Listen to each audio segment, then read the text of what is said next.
அல்லேலூயா. கர்த்தருக்கு ஸ்தோத்திரம். என் அன்பு சகோதர சகோதரிகிட்ட நான் ஒரு காரியத்தை பகிர்ந்து கொள்ளலான்னு ஆசைப்படுகிறேன். சகோதரர்களே, நம்மளை எல்லாரையும் ஒன்றாய் தேவன் இணைத்திருக்கிறார். அதற்காக தேவனுக்கு இந்த மத்தியான வேளையில் நன்றி தெரியப்படுத்துவோம்.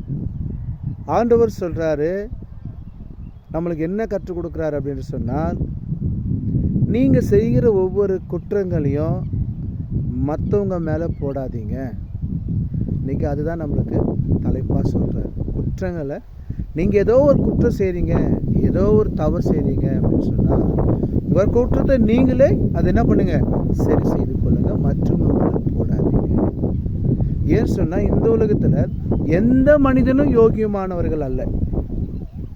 ஆனால் மனம் திரும்பாவிட்டால் அவன் பரலோக ராஜ்யத்தில் இடம் இல்லைன்னா நம்மளுக்கு ஆண்டவர் நல்ல அருமையாக கற்றுக் கொடுக்கிறார். எந்த மனுஷனுக்கும் யோகியம் கிடையாது.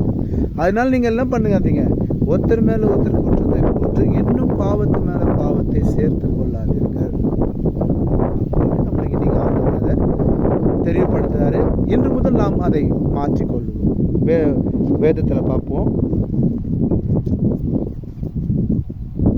மத்தியோ 7ஆம் அதிகாரம் 1வது வசனத்தில் அழகா சொல்றாரு,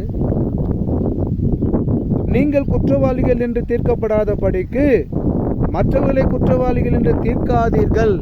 அல்லேலூயா. நீங்கள் நல்லவர்கள் என்று காட்டிக் கொள்வதற்கு மற்றவர்களை குற்றவாளிகள் என்று தீர்க்காதீர்கள். அந்த நேரத்தில், அந்த நிமிஷத்தில் நாம் என்ன பண்ணிடலாம், நல்லவங்களாய் காட்டிக்கொள்ளலாம். ஆனால் சரியான நேரம் வரும், அது சிக்கி கொள்ளக்கூடாதுன்னு தான் ஆண்டவர் இந்த மத்தியான வேளையில் உங்களிடத்தில் பகிர்ந்து கொள்கிறார். அல்லேலூயா. ஏனென்றால் எதுக்கு சொல்றாருன்னு கேளுங்க. நீங்கள் மற்றவர்களை தீர்க்கிற தீர்ப்பின்படியே நீங்களும் தீர்க்கப்படுவீர்கள். நீங்கள் மற்றவர்களுக்கு என்ன சொல்கிறீங்களோ அதே தான் உங்களுக்கும்.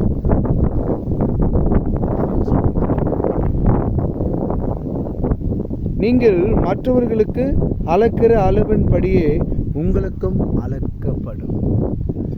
நீங்கள் மற்றவர்களுக்கு என்ன அளக்கிறீர்களோ அதே தான் உங்களுக்கும் அளக்கப்படும் என்று வேதம் சொல்கிறது. அல்லேலூயா. அதே தான் உங்களுக்கும் அளக்கப்படும். அதே தான் நான் உங்களுக்கும்.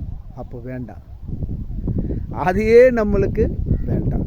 ஆண்டவரே வேண்டாம். இந்த நேரத்தில் ஆண்டவரே, நாங்கள் உங்கள் பிள்ளை. ஆமாம், எங்கள் பாவங்கள்லாம் மன்னிக்கப்பட்டுட்டோம். இது வரைக்கும் ஒரு வேளை நாங்கள் யார் மேலேயாவது குற்றத்தை சுமத்திருக்கலாம், தெரிந்தோ தெரியாமல் செஞ்சிருக்கலாம். ஆனால் இந்த நேரத்தில் இந்த வார்த்தையை, என் சகோதர நிமித்தம் இந்த வார்த்தையை நான் என் செவியில் கேட்கப்பட்ட இந்த நேரத்தில், இந்த நாளில் நான் பரிசுத்தப்படுத்திக் கொள்ளுகிறேன்.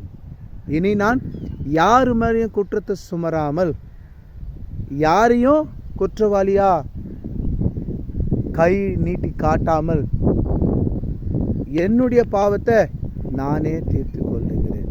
ஆண்டவரே, நான் உம்மிடத்தில் மன்றாடி ஜெபிக்கிறேன் என்று சொல்லி ஆண்டவர்கிட்ட போட்டு ஒரு 5 நிமிஷம் முழங்கால் பண்ணிட்டு, இது வரைக்கும் நான் யாரையாவது குற்றம் சொல்லியிருந்தா மன்னிச்சுங்கப்பா, இனிமேல் நான் குற்றம் யார் மேலே சாட்ட மாட்டேன்னு சொல்லி தேவனிடம் செய்ய ஆண்டவர் உங்களை உடனடியாக மன்னிக்க தயார் இருக்கிறார்.